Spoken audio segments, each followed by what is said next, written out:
Muy buenos días, mi nombre es Susana Checa y voy a realizar la presentación que hemos elaborado el doctor Lizardo de Pedro y yo sobre inteligencia artificial, pero básicamente son unas reflexiones en las que hemos ido andando por el camino de el desarrollo tecnológico y sobre todo la inversión en medios tecnológicos desde el punto de vista de la necesidad de contar con una estrategia y no alocadamente arrojarnos a implementar medidas que supuestamente van a suponer una rentabilidad para nuestro negocio sin pensar en las consecuencias, sin tener en cuenta el contexto de qué es lo que quiere el consumidor y el último desarrollo que sería el llegar a sustituir a las personas por robots y las implicaciones jurídicas que ello tiene.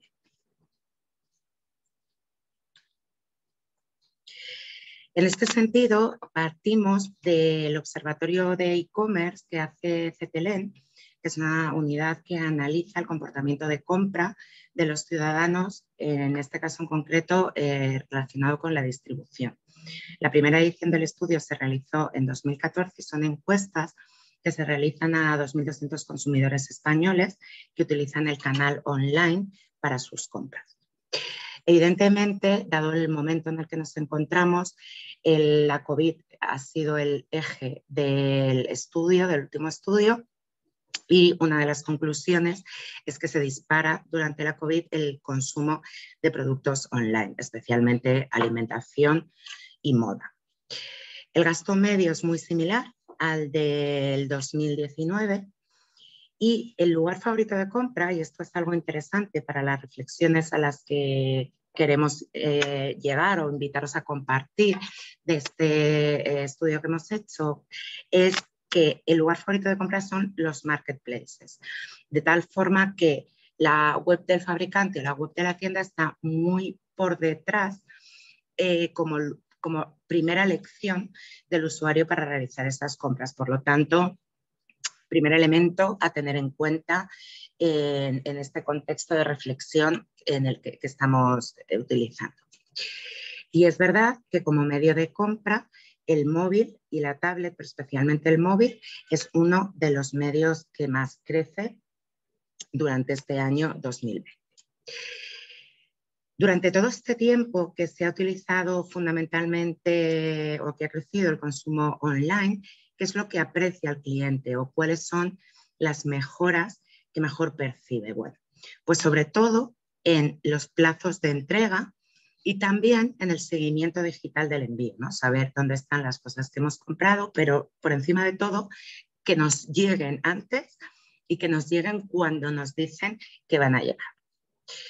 Por lo tanto, una de las conclusiones a las que podríamos llegar es que el cliente prioriza la seguridad, el conocer el estado, el momento en el que va a llegar su pedido y tener un momento cierto de entrega y que ese momento cierto de entrega se cumpla. Prioriza el conocer dónde se encuentra en cada momento su pedido y el marketplace lo que significa que el encontrar un hub de compra está por encima del web directo al que se puede acceder desde el fabricante o el propio web de la tienda. ¿Y de qué carecen normalmente esos marketplaces o cuál es la reflexión que queremos traer sobre la a veces no demasiado reflexionada inversión en tecnología o una inversión en tecnología sin estrategia? Es que el 46% de los usuarios preferirían comunicarse con una persona en vivo en lugar de con un chatbox. Incluso sabiendo el ahorro de tiempo que podría llegar a implicar el uso del chatbox, la mitad de los usuarios de Internet en Estados Unidos dicen que prefieren recibir el apoyo de una persona en vivo. Por lo tanto, Nuevamente, reflexión sobre la inversión en estos medios sin haber aplicado, haber pensado una estrategia previa y teniendo en cuenta que lo más probable es que el usuario no se dirija directamente a nuestro web, sino que acuda a un marketplace de compra. Por lo tanto, primera idea es, ¿nos estamos obsesionando con las tecnologías sin haber analizado su impacto? Al final el cliente lo que quiere es que nos anticipemos a sus necesidades, que seamos resolutivos, que le ofrezcamos información que sea de interés y sobre todo creatividad a la hora de gestionar sus emociones para conseguir una buena experiencia cliente.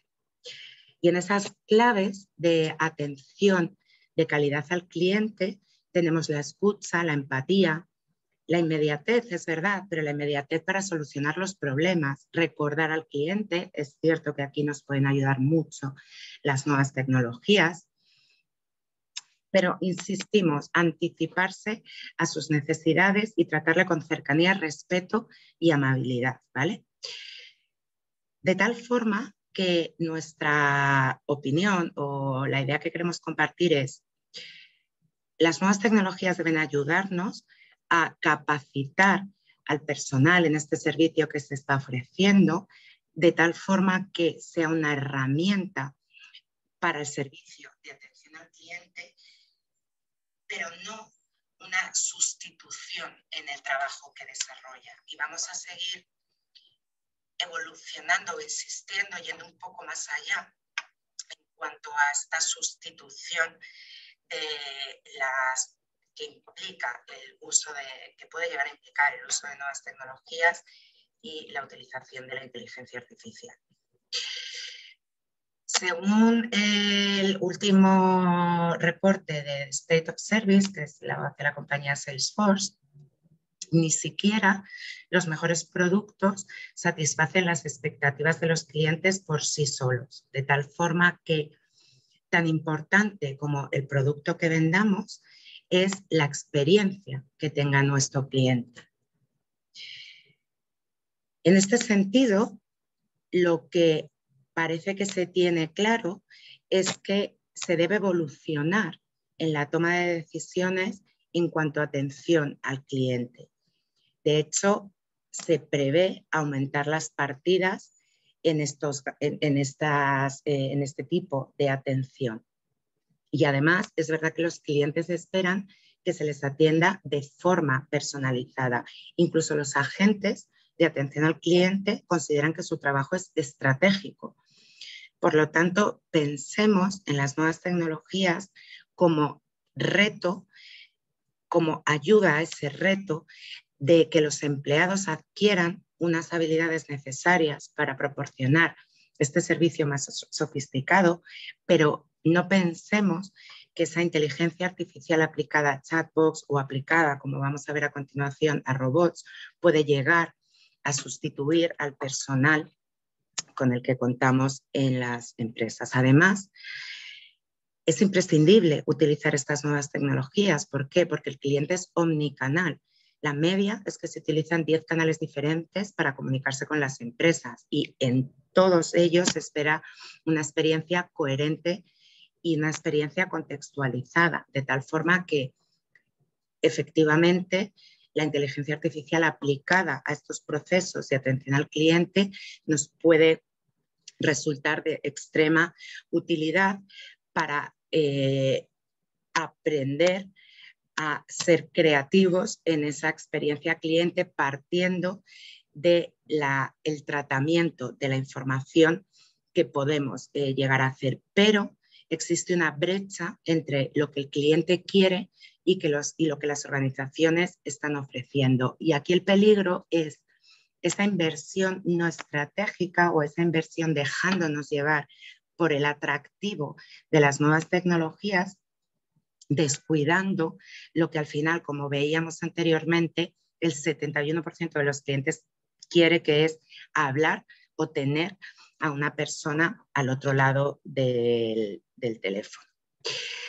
Cuando además utilizamos o pensamos En canales de servicio emergentes, los asistentes de voz como Siri, como Alexa, como Cortana, etc., el grado de adopción entre el cliente final y los departamentos de atención al cliente es aún más extenso, la brecha es aún más amplia. Por lo tanto, los propios agentes de estos servicios de atención se sienten con necesidad de un equipamiento superior para poder atender correctamente al cliente independientemente del canal que estos elijan. Pero ¿qué esperan? ¿Qué espera el cliente? Las habilidades que se espera de un servicio de atención al cliente son en un 76% comunicación, 71% escucha y 62% adaptabilidad. ¿Y en qué están basados estos elementos de chatbots y de inteligencia artificial aplicada a los servicios de atención al cliente? Están basados en la repetición, están basados en la uniformidad y están basados en la similitud. Por lo tanto, es cierto que en aquellos procesos en los que el ahorro de tiempo es fundamental, podemos considerar que los chatbots verdaderamente nos pueden ser de utilidad. Y obviamente la inteligencia artificial aplicada a estos chatbots en el sentido de que aprenden a responder cada vez mejor, suponen un elemento de estudio y de evolución constante y, por supuesto, de implantación, pero de implantación supeditada a las personas que tienen que tener la responsabilidad y que son la clave en esos servicios de atención al cliente, sobre todo si tenemos en cuenta esos 3 elementos fundamentales de comunicación, escucha y adaptabilidad, ponerse en el zapato del otro, ¿vale? Como vemos en esta diapositiva. ¿Cuál es el riesgo o cuál es otra de las reflexiones que queríamos traer a esta presentación? Bueno, pues es que podemos llegar con esa implantación no estratégica de instrumentos tecnológicos o una inversión en tecnología no pensada a llevar a nuestros clientes a un castigo imprescindible antes de conseguir ese premio, ¿no? Que es el poder hablar con un ser humano. Por lo tanto, es imprescindible diseñar una estrategia que lo que nos permita sea invertir en sistemas apropiados y no en iniciativas demasiado especializadas o que impliquen una rentabilidad muy limitada o en algunos de los casos contraproducentes, como hemos visto que podría llegar a ser. Además, hemos partido de un ejemplo muy concreto, como son los chatbots, y pensamos que, bueno, quizás estos instrumentos, estas herramientas que utilizan la inteligencia artificial, pues pueden sustituir a trabajos de poco sofisticados, ¿no? De poco cualificados, en aquellos en los que es necesario la toma de decisiones, no suplantarán estas nuevas tecnologías a los trabajadores. Sin embargo, os presento en la parte derecha de la pantalla tenéis a Ross, que es el primer abogado que pleitea y que ha sido ya contratado en una firma específicamente porque el derecho internacional o los negocios internacionales implican el manejo de una cantidad de códigos y leyes de muy distintos países y su interpretación mediante resoluciones de distintos tribunales, etc. Un robot, la inteligencia artificial o la máquina con el software con el que funciona Ross, con el que funciona este robot, es evidentemente mucho más rápido en sus planteamientos, en la capacidad de proporcionarte información cierta en un tiempo mínimo que cualquier ser humano. Por lo tanto, debemos olvidarnos de este planteamiento de la inteligencia artificial, bueno, es como la revolución industrial, ¿no? Evidentemente hay trabajos humanos que se sustituyen por máquinas, pero el trabajo cualificado, etcétera, nunca lo será. Bueno, pues el trabajo cualificado también puede llegar a ser sustituido, lo cual no tiene por qué ser necesariamente malo, pero sí que debemos contar con ello y como planteábamos desde el principio, no de forma irracional, no invirtiendo por invertir. Y además debemos tener en cuenta cuál es la visión y cuál es el impacto que está teniendo en sectores muy concretos. Poníamos el ejemplo del robot ROS, porque bueno, me ha parecido bastante llamativo, ¿no?, para esta presentación, el hecho de que ya exista un robot que puede realizar el trabajo de un abogado, puede pleitear. De hecho, muchas firmas se plantean que para temas muy estandarizados en los que el cliente no contrata o tiene miedo de contratar con un abogado por lo caro que piensa que puede ser el servicio, sean estos robots quienes resuelvan estos casos, recursos de multas, siniestros con los seguros en los que no hay demasiada dificultad en la resolución, etc. De hecho, la visión ha cambiado mucho en 2 años. Estaba claro desde 2018 que los sistemas conversacionales, los chatbots, no son solo herramientas, pero ya es necesario la vigilancia y la regulación. Tenemos que pensar en protección de datos, tenemos que pensar en propiedad intelectual, tenemos que pensar en que estas herramientas van a ser capaces de crear contenidos e incluso, si ya pasamos al ámbito de los robots, de generar reacciones propias. Por lo tanto, entramos ya en el tema de la responsabilidad, de tal forma que hemos pasado de la responsabilidad o la regulación respecto del fabricante, del distribuidor, en el año 2018 a plantearnos en el año 2020 la necesidad de definir de forma clara esta responsabilidad jurídica de los robots. Y os traemos un ejemplo del año 2015 en la que murió un trabajador de Volkswagen porque estaba trabajando con un robot y no se sabe por qué.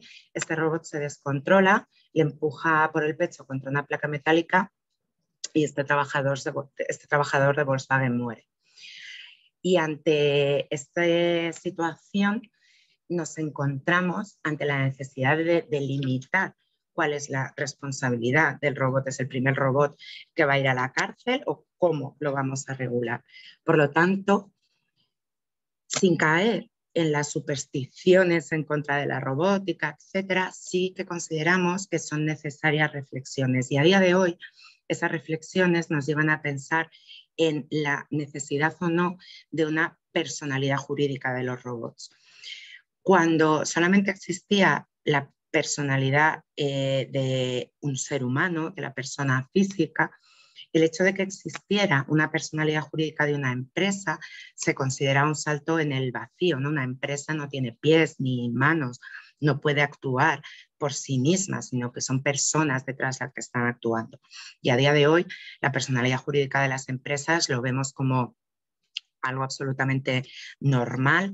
Una empresa puede ser condenada, una empresa puede tener que responder por un error que ha cometido, por un daño que ha causado. Sin embargo, a día de hoy, en cuanto a la autonomía, a la capacidad de actuación y autonomía de los robots, debemos replantearnos nuevamente esta idea inicial. ¿Y por qué podemos pensar en responsabilidad jurídica de los robots? Porque tenemos un triángulo de responsabilidad, ¿vale? Puede ser el fabricante el que haya cometido un error y será la responsabilidad jurídica de la empresa la que debemos aplicar, pero también podemos pensar en la mala programación, mala utilización por parte del usuario o incluso en una mala actuación del robot al que se le dota con cierta autonomía para actuar. Por lo tanto, ese ejercicio de salto jurídico que se hizo desde la responsabilidad de una persona física a la responsabilidad de una persona jurídica, quizás también debamos hacerla específicamente con un nuevo ente electrónico llamado robot más allá de la empresa que lo fabrica y que no solamente deberemos estudiar el aspecto de la responsabilidad que puede tener, sino en el caso, como estamos viendo, de verdaderas sustituciones de humanos, no ayudas al trabajo, sino no herramienta, sino sustitución, robots, enfermeros que se preocupan de que la persona a la que están cuidando tenga a su disposición las pastillas que necesite, las tome, etcétera, etcétera. Al final, si sustituye un puesto de trabajo, pues quizás deberíamos también llegar a pensar en que igual que una empresa tiene sus cuentas, sus ganancias y sus pérdidas, quizás un robot deba tener su DNI y sus impuestos y pagar su IRPF, su seguridad social y contribuir al estado del bienestar como lo estaría haciendo la persona que está desarrollando ese trabajo. A día de hoy, en todas las organizaciones internacionales, en todos los foros especializados, se está desarrollando, pensando cómo debe ser la regulación respecto de esta nueva figura y la posibilidad o no de dotar de personalidad electrónica o de personalidad jurídica a estos nuevos robots electrónicos. Por lo tanto, como decía al principio, no se trata de llegar a ninguna conclusión de tecnologías buenas, malas, sustituir o invertir en chatbots sí o no, pero sí que pensemos o reflexionemos y diseñemos una estrategia y sobre todo pongamos a las nuevas tecnologías en su lugar en el sentido de herramientas que nos ayuden, por ejemplo, en el caso de los chatbots, como hemos visto, en nuestro proceso o en nuestro área de atención al cliente. Y si damos un paso más y hablamos ya de robots, pensemos en las implicaciones que puede tener el estar utilizando esos o el estar desarrollando esa inteligencia artificial hasta el punto de esas sustituciones, como hemos visto en el caso de nuestro abogado Ross, que ya ha sido contratado y que ya pleitea. Nada más por nuestra parte, esperamos que os ayude, os dé elementos de reflexión esta presentación, esta ponencia que hemos compartido con vosotros y un placer compartir una vez más, un año más este congreso. Muchas gracias. Hasta luego.